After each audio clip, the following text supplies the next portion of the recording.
Before we kick things off, I need to make sure we're all connected. You know, no one wants to spend 2 days nodding along to a microphone that's on mute, right? So, if you can hear me loud and clear, show me some love in the chat. Drop a dancing emoji if you're ready to dance through this summit, or praying hands if you're feeling centered and blessed. And if you're feeling really creative, give me your best emoji combo. For those who prefer words, tell me how you're feeling in one word. Maybe it's excited, curious, or even finely caffeinated. Let me know what's going on with you today. All right, let's see those emojis and comments. Can you hear me?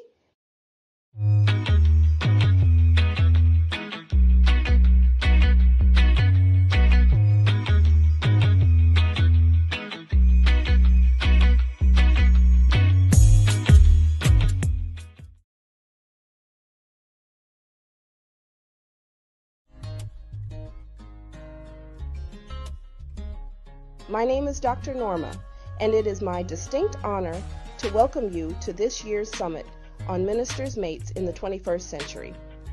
It's delightful to see so many familiar faces and new friends gathered here, united by our shared commitment to uplift each other in our unique roles alongside our partners in ministry.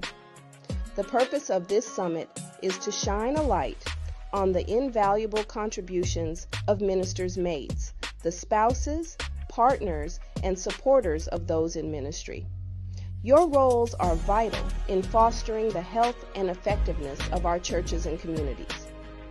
In a world that presents both challenges and opportunities, we want to explore how you can thrive in supporting and enhancing the mission of your partners while also nurturing your own identity and well-being. We will tackle topics that speak directly to the experiences you face, such as finding balance in family life and ministry, navigating social media, and championing mental health awareness within your family and congregations. This summit is about sharing wisdom, support, and strategies that can empower you to navigate the complexities of your roles with grace and confidence. As we embark on this journey together, I encourage you to draw inspiration from the strength found in our community. You are not alone in this journey. In Ecclesiastes 4:9-10, we read, "Two are better than one, because they have a good reward for their toil. For if they fall, one will lift up his fellow." Throughout this summit, let's lift one another up with encouragement, insights, and shared experiences.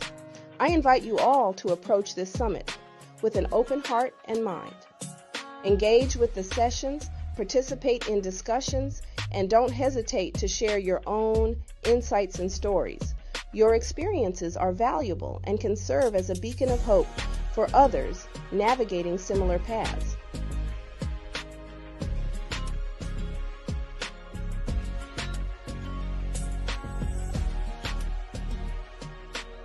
Okay, we've got our connection flowing. Let me give you a sneak peek into what's ahead. I hope you're as excited as I am because we've got some incredible things in store. Keynote speakers, oh yes, we've got some powerhouses lined up to pour wisdom into us. They'll be speaking on what it means to be a minister's mate in today's world. Trust me, you don't want to miss this. Panel discussions. We'll be hosting some lively panel discussions with experienced ministers and their spouses. They're ready to share their journeys, and they're here to answer your burning questions. So get ready to chime in. Hey, don't forget, this summit is also about connections. You'll have plenty of chances to mingle and share. As we embark on this journey together, I want to encourage you to soak in every moment. Be active, be curious, and most importantly, be open to learning and sharing. This is your space to grow, support, and be supported. Let's uplift one another as we walk through this experience. Remember, this summit isn't just about enhancing your life. It's about strengthening the entire ministry team. We're here to help each other. So let's build each other up and make our ministries shine brighter. And in everything, let's keep our focus on Christ, as Colossians 3:23 reminds us. Whatever you do, work at it with all your heart as working for the Lord. That's what this summit is all about, serving with heart, grace, and strength. Thank you for being here. Let's make this an unforgettable journey together. Welcome.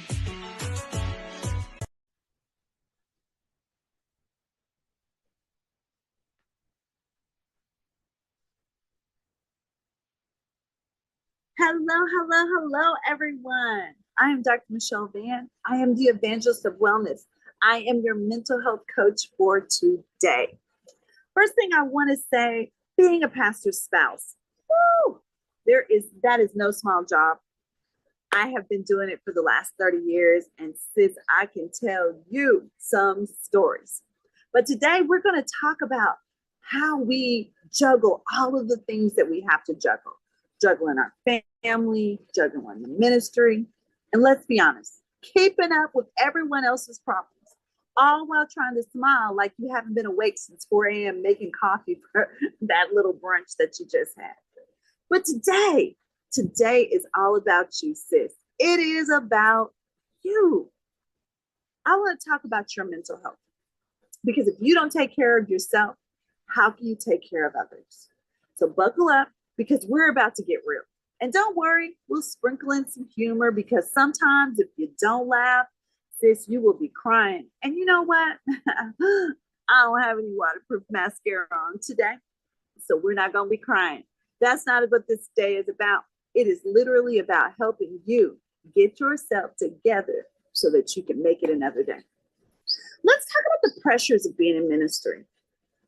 Man, these 30 years, while they feel like they have not taken a long time in some regards, in some other ways, it feels like a whole lifetime. Everybody thinks you've got it all together. Meanwhile, you're over here with a million things on your plate. You're trying to get people not to notice that you didn't reheated the same cup of coffee 3 times, and it's easy to get burned out. I mean, even pastors themselves get burned out. 42% of pastors have said that they would have considered quitting full-time ministry. And that's just the ones that admit it. 23% of pastors say that they personally struggled with mental illness. So yeah, if you've ever thought that's a lot, you're not alone. 80% of pastors' spouses have reported that they have felt the pressure to be this absolute perfect role model. And let me tell you what, sis, there are no perfect role models. So scratch that out of your vocabulary. Stop trying to live up to something that isn't attainable. Nobody is perfect. There are no perfect role models, but there are always ways in which we can begin to improve and to move forward. And here's the thing. When your spouse is stressed, you feel it too. It's like a weird osmosis where their exhaustion just seems to seep into your bones. And if you're feeling that way, I'm here to tell you, you don't have to carry it on. Listen, I am so glad God cares about our mental health. And how do I know that? I know that because he's not shy about telling us in his word. One of my favorite examples of the story of Elijah in 1 Kings 19. Elijah gets so burnt out that he just basically tells God, you know, I'm done. You can have all of this and just consume me, because I'm sick of dealing with this. I'm sick of dealing with these people. I'm sick of dealing with all of this stuff. I'm done. Take me now. And God, in his infinite wisdom and his sense of humor, just rolls up to Elijah and says, you know, I hear you, Elijah. And he sent this angel with some food. He tells Elijah, eat the food and take a nap. Now, if that's not biblical proof that naps and snacks are holy, I don't know what is. Baby, because if you get a good nap and a good snack, you can make it. There are plenty of other scriptures that speak directly to the importance of our mental and emotional health, like Proverbs 4 or Philippians 4. Philippians 4, it says, do not be anxious about anything, and the peace of God will guard your heart and your mind. Translation, when you're freaking out over all of the stuff that you're weary about, and have been going on, church budget, kids science fair project, take a deep breath, pray, and let God give you peace. Because guess what?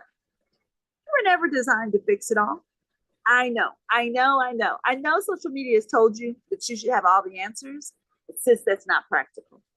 Matthew 11:28 says, come to me, all you who are weary, and I will give you rest. Not come to me and I'll give you a longer to-do list. Jesus wants to give you rest. So go ahead and take that vacation without guilt.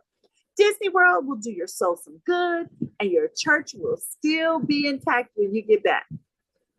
Proverbs 17:22 says, a cheerful heart is good medicine. Sis, take some time to laugh. Laugh at your kids, laugh at yourself, laugh with your girlfriends. Find a time to laugh because it does your heart good.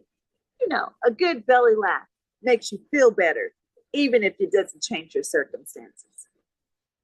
Now, I want to talk to you a little bit about an approach that I use. It's called self. Now, let me tell you that this is not self in the sense of like self-care, even though I am a huge proponent for self-care because I believe that you should do self first. Doesn't mean being selfish. It doesn't mean that you have to spend a lot of money, but you have to know what you like, what you enjoy, what brings you joy in order for you to truly get in this place where your mental and emotional self are well. But I want to talk about S as social support. See, listen, we weren't meant to do this all by ourselves. Ministry life can feel isolating, but you've got to find your people. Who are your people? You know, the one friend who lets you vent without judgment, that's your person. You know, that sister that is not a part of your congregation, that happens to be another pastor's wife, but is not the gossiping pastor's wife, the one that you can truly talk to and you can say what really is happening. Maybe she doesn't even live in your city, and maybe she's not even part of your normal group, but find that sister, find that one that you can connect with. Proverbs 27:17 says, as iron sharpens iron, so one person sharpens another. Find someone to sharpen you, or at least someone who will hold your hand while you dull the edge on a hard day. E is for emotional balance. Ministry life is like an emotional roller coaster, and some of us forget to check the safety bar. Proverbs 42:11 says, why, my soul, are you downcast? Even the Bible tells us to take a moment and ask ourselves, am I okay? Spoiler alert, it's okay if the answer is no sometimes. Just remember, you're not alone. Even though the enemy will make you feel alone. Sis, we got you. That's what Ministry Mates is all about. The L is for love and laughter. Okay, let's get real for a minute. After 30 years in ministry, let me tell you something. I wish we'd taken more vacations. I wish we'd attended more of our kids' games and recitals. Whatever it was at that time that we should have been doing, why didn't we? Because the church made us believe that we needed to be at church 100% of the time, 100% focused on the church people. And we were so worried about taking care of them that we missed things with our kiddos. Now, I will say they have grown, they have adjusted, and maybe have a little therapy money.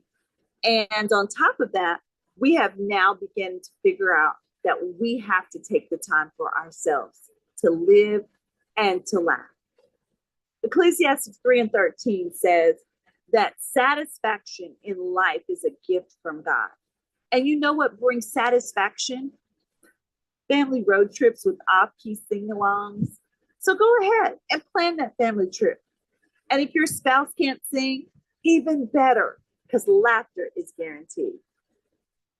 F is for faith.